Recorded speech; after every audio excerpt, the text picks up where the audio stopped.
ഈ BPPV എന്ന് പറയുന്ന അസുഖം ഏറ്റവും കോമൺ ആയിട്ട് പ്രശ്നങ്ങൾ ഉണ്ടാക്കുന്ന ഈ സംഗതി നമുക്ക് വീട്ടിൽ തന്നെ ചെയ്യാവുന്ന ലഘു വ്യായാമങ്ങൾ കൊണ്ട് അത് പൂർണ്ണമായിട്ടും തന്നെ കൺട്രോൾ ചെയ്യാൻ മാറ്റിയെടുക്കാം. ഭയങ്കരമായിട്ട് വെളിച്ചം നമ്മുടെ കണ്ണിലേക്ക് അടിക്കുമ്പോൾ ഭയങ്കര ചൂട്, എനിക്ക് നല്ല സൺലൈറ്റ് നല്ല ചൂടത്ത് മുഖത്തോട്ടടിക്കുമ്പോഴത്തേക്കും തലകറക്കം അല്ലെങ്കിൽ തലവേദന തുടങ്ങും, മൈഗ്രെയിൻ ആയിട്ടുണ്ടാകും. IG ലെവൽ ഒത്തിരി കൂടുതലുണ്ടെങ്കിൽ അതിന് നല്ല അലർജി ഉണ്ട് എന്നുള്ളതാണ് നമ്മൾ മനസ്സിലാക്കേണ്ടത്. ഇമ്മ്യൂണോതെറാപ്പി എന്ന് പറയുന്ന ട്രീറ്റ്മെൻറ്റ് വഴി അലർജിയെ നമുക്ക് പൂർണ്ണമായിട്ടും ഡീസെൻസിറ്റൈസ് ചെയ്തെടുക്കാം. തലകറക്കം, ഛർദി, വിട്ടുമാറാത്ത തലവേദന, എവിടെയെങ്കിലും യാത്ര പോയി കഴിഞ്ഞാൽ അപ്പം തുടങ്ങും വാള് വയ്ക്കാൻ. പിന്നെ വഴിയിലെങ്ങാനും നിർത്തി വാള് വെച്ച് 5-6 ഇടങ്ങളിൽ സ്റ്റോപ്പ് ചെയ്യേണ്ടതായിട്ട് വരും. കൂടെയുള്ളവരൊക്കെ ആകെ ബുദ്ധിമുട്ടിലാകും. പിന്നെ ആകെ ക്ഷീണവും ബുദ്ധിമുട്ടും. മോഷൻ സിക്നസ്, ഇതെല്ലാം നമ്മുടെ ചെവിയുടെ ബാലൻസിങ്ങുമായിട്ട് റിലേറ്റ് ചെയ്യുന്ന പ്രശ്നങ്ങളാണ്. ഏറ്റവും കൂടുതൽ ആൾക്കാരെ അഫക്റ്റ് ചെയ്യുന്ന ചില പ്രശ്നങ്ങളാണ് ഈ തലകറക്കം, മോഷൻ സിക്നസ്, മൈഗ്രെയിൻ തലവേദന തുടങ്ങിയ കാര്യങ്ങൾ. അപ്പോൾ ഇതിന് പല വിധത്തിലുള്ള കാരണങ്ങളുണ്ട്. അതിന് ഏറ്റവും പ്രധാനമായിട്ടുള്ള കാരണം ബിനൈൻ പരോക്സിസമൽ പൊസിഷണൽ വെർട്ടിഗോ എന്ന് പറയുന്ന ഒരു സംഗതിയാണ്. BPPV എന്ന ഷോർട്ട് ഫോമിൽ അറിയപ്പെടുന്ന ഒരു സംഗതി. അത് നമ്മുടെ ചെവിയുടെ ബാലൻസിങ്ങിന് ഹെൽപ്പ് ചെയ്യുന്ന ചില ഓർഗൻസിൽ ഉണ്ടാകുന്ന ഹൈപ്പർ സെൻസിറ്റിവിറ്റിയാണ്, അമിതമായ പ്രതികരണം. അതിനെക്കുറിച്ച് നമുക്ക് വ്യക്തമായിട്ട് പറയാം. പിന്നെ ഇതിന് പല കാരണങ്ങളുണ്ടാകാം. 90% BPPV തന്നെ ആയിരിക്കാം ഇതുപോലുള്ള തലകറക്കങ്ങൾക്ക് കാരണമാകുന്നത്. അതല്ലാതെ വേറെ സങ്കീർണമായിട്ടുള്ള ഇയർ ഇൻഫെക്ഷൻസ് ഉണ്ടെങ്കിൽ വരാം, തലയ്ക്കുള്ളിൽ എന്തെങ്കിലും ട്യൂമർ ഉണ്ടെങ്കിൽ വരാം, തലവേദനയായിട്ടും ഛർദിയായിട്ടും ഒക്കെ ഉണ്ടാകാം. അത് സാധാരണ വിധത്തിലുള്ള ട്രീറ്റ്മെൻറ്റ് കൊണ്ട് മാറിയില്ലെങ്കിൽ ഡോക്ടർ പലപ്പോഴും സ്കാൻ ചെയ്ത് നോക്കാനൊക്കെ പറയുന്നത് ഈ കാരണത്താലാണ്. എന്നാലും ഈ BPPV എന്ന് പറയുന്ന അസുഖം ഏറ്റവും കോമൺ ആയിട്ട് പ്രശ്നങ്ങൾ ഉണ്ടാക്കുന്ന ഈ സംഗതി നമുക്ക് വീട്ടിൽ തന്നെ ചെയ്യാവുന്ന ലഘു വ്യായാമങ്ങൾ കൊണ്ട് അത് പൂർണ്ണമായിട്ടും തന്നെ കൺട്രോൾ ചെയ്യാൻ മാറ്റിയെടുക്കാം. അതല്ലാണ്ട് ഇതിന് മരുന്ന് സ്ഥിരമായിട്ട് കഴിച്ചുകൊണ്ടിരിക്കുന്നവരുണ്ട്. അങ്ങനെ മരുന്ന് കഴിക്കുന്നത് ഇതിന് അഭികാമ്യമല്ല എന്നും കൂടി പറയട്ടെ. ഇതുപോലുള്ള കാര്യങ്ങൾക്ക് മരുന്നുകൾ നമ്മൾ ഉപയോഗിക്കുന്നത് ഇതിൻ്റെ ഈ ഹൈപ്പർ സെൻസിറ്റിവിറ്റിയെ സപ്രസ് ചെയ്യാനായിട്ടാണ്. അങ്ങനെ സപ്രസ് ചെയ്യുമ്പോൾ ഇത് പൂർണ്ണമായിട്ടും ഈ അസുഖം മാറുകയല്ല ചെയ്യുന്നത്, പകരം തൽക്കാലത്തേക്ക് ഒരു ആശ്വാസം കിട്ടുക മാത്രമാണ്. നമുക്കിതിൻ്റെ സാങ്കേതിക വശം ഒന്ന് പരിശോധിക്കാം. ഇതിൻ്റെ വ്യായാമങ്ങളെക്കുറിച്ചും വിശദമായിട്ടൊന്ന് പറയാം. നമസ്കാരം, ഞാൻ doctor Bibin Jose, Pazhama medical centre, Pala, Kanjirappally and Sultan Bathery.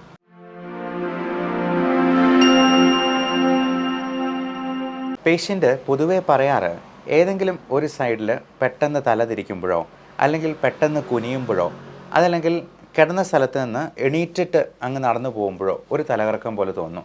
രാത്രി എണീറ്റ് മൂത്രം ഒഴിക്കാൻ പോകുമ്പോഴത്തേക്കും തലകറങ്ങി വീഴുക, റൂം മൊത്തമായിട്ട് കറങ്ങുന്ന പോലെ തോന്നുക. ഇത് പൊതുവെ ഒരു 30 സെക്കൻഡ് അല്ലെങ്കിൽ 1 മിനിറ്റിനകം കംപ്ലീറ്റ്ലി അത് നോർമൽ ആകാറുമുണ്ട്.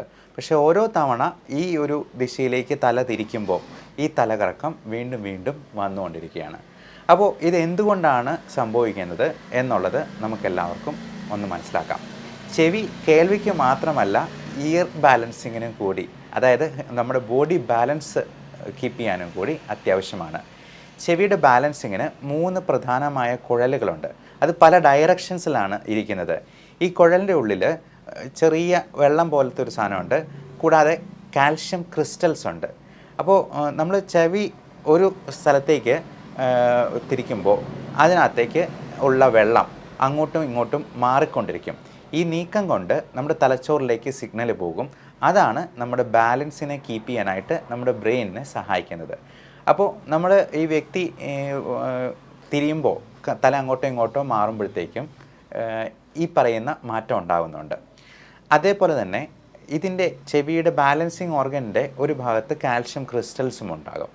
ഈ കാൽഷ്യം കല്ലുകൾ ചിലപ്പോൾ തെറ്റിപ്പോയി അത് കുഴലിൻ്റെ ഉള്ളിലോട്ട് കയറിപ്പറ്റാനുള്ള സാധ്യതയുണ്ട്. അങ്ങനെ സംഭവിക്കുമ്പോൾ തല തിരിക്കുമ്പോഴേക്കും ഈ ഉള്ളിൽ കുഴൽ കിടക്കുന്ന വെള്ളത്തിൻ്റെ ഒപ്പം കാൽഷ്യത്തിൻ്റെ കല്ലും കൂടി തിരിഞ്ഞുകൊണ്ടിരിക്കും. അങ്ങനെ തിരിയുമ്പോഴേക്കുമാണ് ഈ തലതിരിക്കൽ നിർത്തിക്കഴിഞ്ഞാലും കാൽഷ്യത്തിൻ്റെ കല്ല് ആ വെള്ളത്തിൽ കൂടി ഇപ്പോഴും സഞ്ചരിച്ചിരിക്കുന്നത് കൊണ്ട് നമുക്ക് തലച്ചോറിലേക്ക് സിഗ്നൽ പോയിക്കൊണ്ടിരിക്കും. അത് നമുക്ക് തലകറക്കം വീണ്ടും വീണ്ടും ഉണ്ടാക്കിക്കൊണ്ടിരിക്കും, തല ചുറ്റിക്കൊണ്ടേയിരിക്കും. അപ്പോൾ ഇത് കാരണമാണ് പേഷ്യൻറ്റിന് ചില പ്രത്യേക ദിശയിലേക്ക് തല തിരിക്കുമ്പോഴത്തേക്കും തല നല്ലപോലെ ചുറ്റും, റൂം മൊത്തമായിട്ട് തല കറങ്ങുന്ന പോലും. എന്നാൽ ഒരു 30 സെക്കൻഡ് കൊണ്ട്, ഏറിപ്പോയെന്ന ഒരു 5 മിനിറ്റ് കൊണ്ട് തലകറക്കം നിന്ന് പോകും. പക്ഷേ അതിനുള്ളിൽ ചിലപ്പോൾ ആൾ താഴെ വീണ് അപകടം പറ്റാനുള്ള സാധ്യതയുണ്ട്.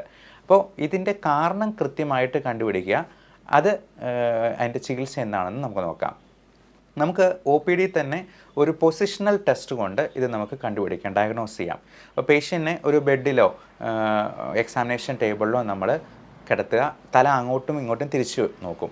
അപ്പോൾ BPPV ആണ് നിങ്ങളുടെ തലചുറ്റലിൻ്റെ കാരണമെങ്കിൽ പേഷ്യൻറ്റിന് ഒരു പ്രത്യേക ദിശയിൽ എത്തുമ്പോഴത്തേക്കും, തല തിരിക്കുമ്പോഴത്തേക്കും തലകറക്കം അനുഭവപ്പെടും. അത് ഒരു 30 സെക്കൻഡ് കൊണ്ട് നിൽക്കുകയും ചെയ്യും. അപ്പോൾ ഇതിനെയാണ് പൊസിഷണൽ ടെസ്റ്റിംഗ് എന്ന് പറയുന്നത്.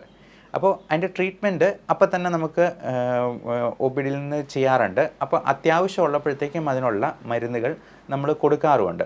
പ്രത്യേകിച്ചും ബീറ്റാ ഹിസ്റ്റിൻ പോലുള്ള മരുന്നുകൾ, നമ്മൾ സ്റ്റുജറോൺ പ്ലസ് എന്നൊക്കെ പറയുന്ന മരുന്നുകളൊക്കെ പലരും കഴിച്ചിട്ടുണ്ടാവും. വെർട്ടിൻ എന്ന് പറയുന്ന ബ്രാൻഡ് നെയിമിലുള്ള മരുന്നുകളും ഒക്കെ കൊടുക്കാറുണ്ട്.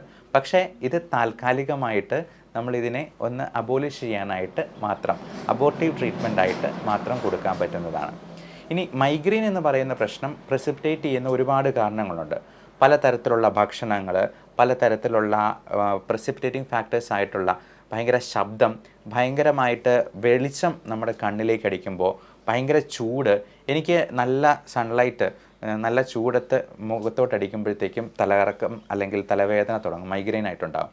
അതുപോലെ ഭക്ഷണം കഴിക്കാൻ താമസിച്ചു പോയെന്നാൽ, മദ്യം പോലുള്ളത് കൂടുതൽ കഴിച്ചെന്നാൽ, മിൽക്ക് പ്രോഡക്ട്സ്, ചോക്ലേറ്റ് ഒക്കെ കഴിച്ചെന്നാൽ ഇത് പ്രശ്നം ഉണ്ടാക്കും. അതുപോലെ ഭയങ്കര ശബ്ദം, ചെണ്ടമേളം പോലത്തെ ശബ്ദം കേൾക്കുമ്പോൾ എനിക്ക് മൈഗ്രെയിൻ ഉണ്ടാവാറുണ്ട്. ഇതെല്ലാം നമുക്ക് തലകറക്കവും തലവേദനയും ഛർദിയും ഒക്കെ ആയിട്ട് ഒരുമിച്ച് വരാറുണ്ട്. നമുക്ക് ഭയങ്കരമായ സ്ട്രെസ് ഉണ്ടാകുമ്പോഴോ ടെൻഷൻ ഉണ്ടാകുമ്പോഴോ ഒക്കെ ഈ മൈഗ്രെയിൻ പ്രസിപ്പിറ്റേറ്റഡ് ആവാറുണ്ട്. അപ്പോൾ ഇതിനെയെല്ലാം ഹെൽപ്പ് ചെയ്യുന്ന, നമ്മുടെ ചെവിയുടെ ബാലൻസിങ് മെച്ചപ്പെടുത്താനും മോഷൻ സിക്നെസ് ഒഴിവാക്കാനായിട്ടും ചെയ്യേണ്ട ചില വ്യായാമങ്ങളാണ് ഇനി അടുത്തത് പറയാൻ പോകുന്നത്. നമുക്ക് സിമ്പിളായിട്ട് നമ്മുടെ വീട്ടിൽ തന്നെ ചെയ്യാവുന്ന ചില എക്സസൈസ്. ഇതിൽ നമ്മൾ എന്തൊക്കെ മരുന്നുകളുണ്ടെന്ന് പറഞ്ഞാലും ഈ കാൽഷ്യം ക്രിസ്റ്റൽസിൻ്റെ ഹൈപ്പർ സെൻസിറ്റിവിറ്റിയെ അബോലിഷ് ചെയ്യാനായിട്ട് നമുക്ക് വ്യായാമം കൃത്യമായിട്ട് ചെയ്യുക എന്നുള്ളത് തന്നെയാണ് ഇതിന് ഏറ്റവും ഫലപ്രദമായ മാർഗം.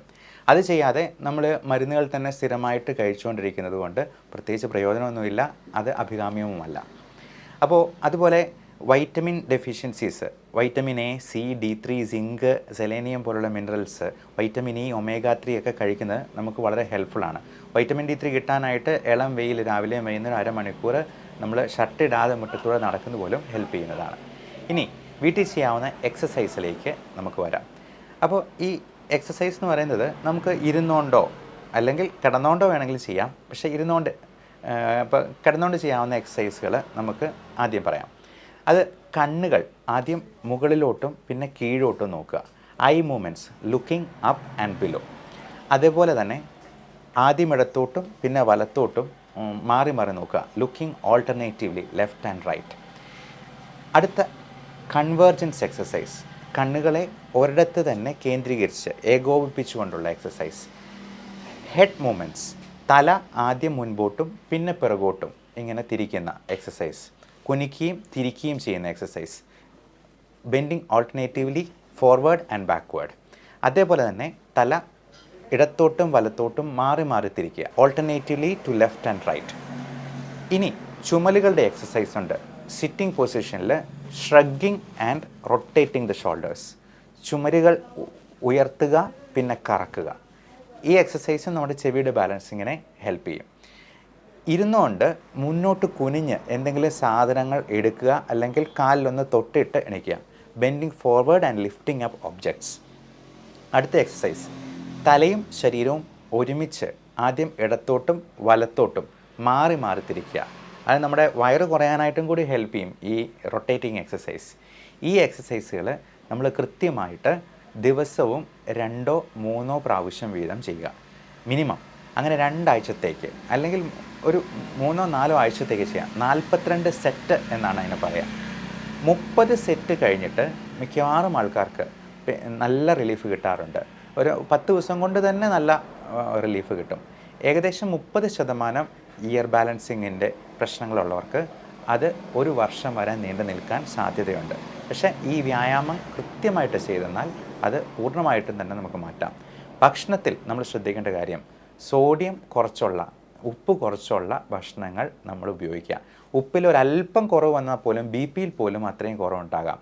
നമ്മൾ ബേക്കറിയിൽ നിന്ന് വാങ്ങിക്കുന്ന പഫ്സ്, ഈ പാക്കറ്റഡ് ആയിട്ടുള്ള ഫുഡ്, നമ്മൾ പുറത്തുനിന്ന് വാങ്ങിക്കുന്ന റെഡിമെയ്ഡ് ചപ്പാത്തി, പൊറോട്ട അങ്ങനെയുള്ള സാധനങ്ങൾ പോലും ഒരുപാട് ഉപ്പടങ്ങിയിട്ടുണ്ട്. അതുപോലെ പൊട്ടറ്റോ ചിപ്സ്, ഇതിനകത്ത് ഈ എണ്ണയും അതുപോലത്തെ കാർബോഹൈഡ്രേറ്റും മാത്രമല്ല ഉപ്പും വളരെയധികം വലിയൊരു ഫാക്ടറാണ്. അതുപോലെ ബിസ്ക്കറ്റിൽ, മൈദയിൽ നമ്മൾ ഷുഗർ മാത്രമല്ല സോൾട്ടും ഒത്തിരി കൂടുന്നുണ്ടെന്നുള്ളത് മനസ്സിലാക്കുക.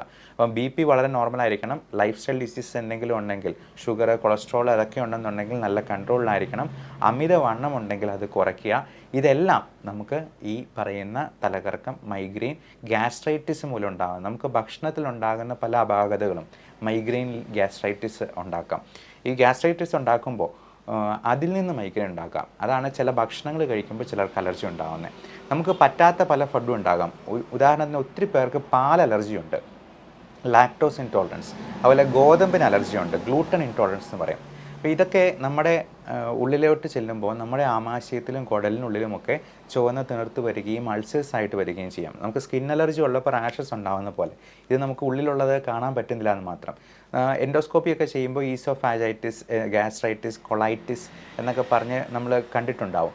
അപ്പോൾ ഇങ്ങനെയുള്ള സംഗതികൾ നമുക്ക് ഒത്തിരി ഗ്യാസ്ട്രൈറ്റിസ് ഉണ്ടാക്കുകയും ഈ അസിഡിറ്റി പ്രോബ്ലം തന്നെ ഛർദിയും മൈഗ്രെയിനും ഉണ്ടാക്കുകയും ചെയ്യും. അപ്പോൾ അതിന് നമുക്ക് ചെയ്യാവുന്ന ഒരു കാര്യം IG ലെവൽ ഒന്ന് ടെസ്റ്റ് ചെയ്ത് നോക്കുക. IG ലെവൽ ഒത്തിരി കൂടുതലാണെങ്കിൽ നമ്മൾ ഫുഡിൻ്റെ അലർജി, ഇൻടോളറൻസ് നോക്കാനായിട്ട് ഒരു സ്കിൻ പ്രിക് ടെസ്റ്റ് ചെയ്ത് നോക്കുക. നമ്മൾ ഓരോ ഭക്ഷണ സാധനങ്ങളുടെയും മരുന്നിൻ്റെ ടെസ്റ്റോസ് ഇടുന്ന പോലെ ഓരോന്നിൻ്റെ റിയാക്ഷൻ നോക്കി മനസ്സിലാക്കി അത് ഏതൊക്കെയാണെന്ന് കണ്ടുപിടിച്ച് അതങ്ങ് ഒഴിവാക്കി നിർത്തിയാൽ തന്നെ പകുതി പ്രശ്നങ്ങൾ മാറും. IG ലെവൽ ഒത്തിരി കൂടുതലുണ്ടെങ്കിൽ അതിന് നല്ല അലർജി ഉണ്ട് എന്നുള്ളതാണ് നമ്മൾ മനസ്സിലാക്കേണ്ടത്. ഇമ്മ്യൂണോതെറാപ്പി എന്ന് പറയുന്ന ട്രീറ്റ്മെൻറ്റ് വഴി അലർജിയെ നമുക്ക് പൂർണ്ണമായിട്ടും ഡീസെൻസിറ്റൈസ് ചെയ്തെടുക്കാം.